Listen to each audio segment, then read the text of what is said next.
दशहरे पर एक नया विचार आपके सामने रखना चाहते हैं। दशहरे से एक बहुत बड़ी सीख आपके लिए आज क्या हो सकती है? लोग कहते हैं कि रावण के 10 सिर हैं। हर रोज और हर साल जब दशहरा आता है तो आपके पास एक जैसे व्हाट्सएप मैसेजेस आते होंगे जिसमें लोग कहते होंगे कि ये जो 10 बुराइयां हैं आपके जीवन में, इन्हें आप समाप्त कर दीजिए। फिर ये भी संदेश आपके पास आते होंगे कि असत्य पर सत्य की जीत होगी और बुराई पर अच्छाई की जीत होगी। दशहरे का नाम यही है। दशहरे से और आप क्या सीख सकते हैं? आज एक नई सोच आपके लिए लेकर आए हैं। दशहरे से एक बड़ी सीख ये है कि कोई भी रेखा खींचकर महिलाओं को बांधने की कोशिश जिसने भी की है वो कभी भी कामयाब नहीं हुआ। और इस रेखा को ना तो आप बनाने की कोशिश कीजिए और ना ही इसे लांघने की कोशिश कीजिए। रावण ने यही किया था।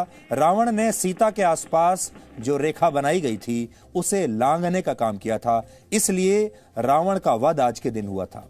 त्रेता युग से लेकर आज तक समाज का एक वर्ग महिलाओं के लिए रेखा खींचता आया है उनकी सुरक्षा के नाम पर, और दूसरा वर्ग उसी रेखा को लांघता आया है। और ये दोनों ही गलत हैं। अब जमाना बदल गया है और महिलाओं के इर्द गिर्द कोई भी रेखा अब नहीं खींची जानी चाहिए।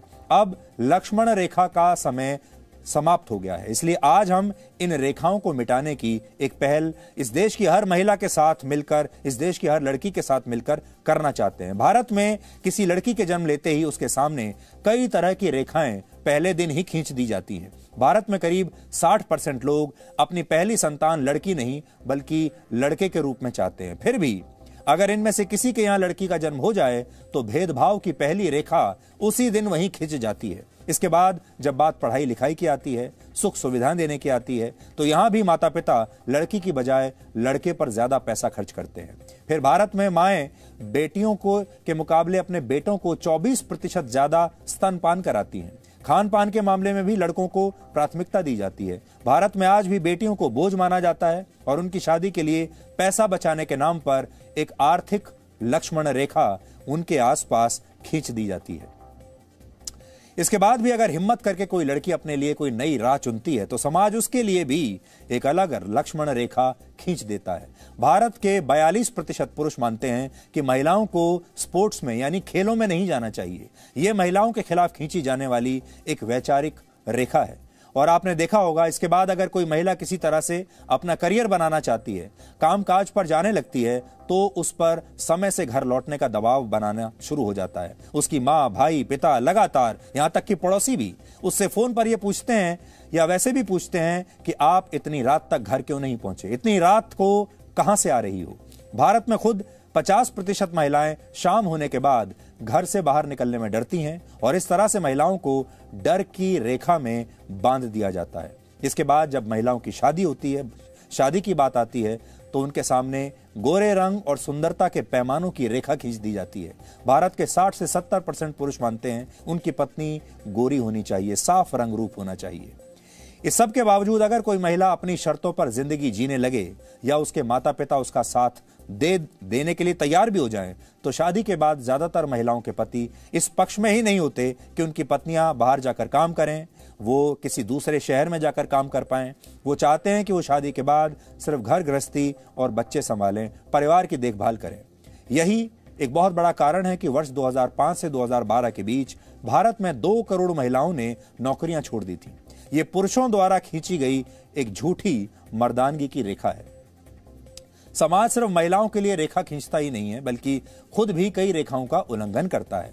भारत में 15 से 18 वर्ष की 39% महिलाओं की पढ़ाई लिखाई उनके परिवार द्वारा छुड़वा दी जाती है। भारत में हर साल करीब 40,000 महिलाओं की शादी जबरदस्ती उनकी मर्जी के बिना कराई जाती है।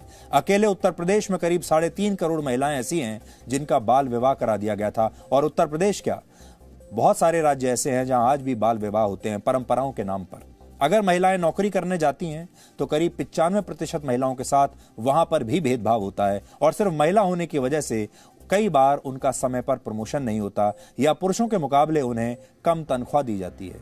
ये वो सारी रेखाएं हैं जिन्हें अब मिटाने का समय आ चुका है। और अगर महिलाओं को रेखाओं में बांध कर रखने की परंपरा समाप्त नहीं हुई तो भारत पूरी दुनिया में अपनी लकीर और अपनी तकदीर दोनों को कभी भी बड़ा नहीं कर पाएगा।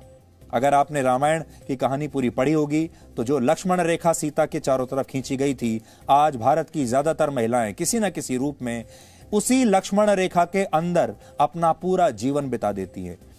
पैदा होने से लेकर, बचपन से लेकर बड़े होने तक, शादी के बाद, उसके बाद अपने बच्चों के लिए, और पूरा जीवन उनका इस लक्ष्मण रेखा के अंदर रहते रहते बीत जाता है। और ये लक्ष्मण रेखा, जिस रामायण में तो लक्ष्मण रेखा सीता के प्रोटेक्शन के लिए, उनकी सुरक्षा के लिए यह बनाया गया था, लेकिन आज की महिलाओं को अब इस तरह के सुरक्षा घेरे की, इस तरह के लक्ष्मण रेखा की आवश्यकता नहीं है। और इससे जो दो सीख जो बड़ी हैं वो ये कि समाज का एक वर्ग इस रेखा को खींचता है और समाज में जो रावण है वो इस रेखा को लांघते हैं। इसलिए ना तो इस रेखा को खींचिए और ना ही इस रेखा को कभी लांघिए। आज के दिन आप दशहरे से ये सीख सकते हैं। Presenting B News app, available on Google Play and App Store. Download it now.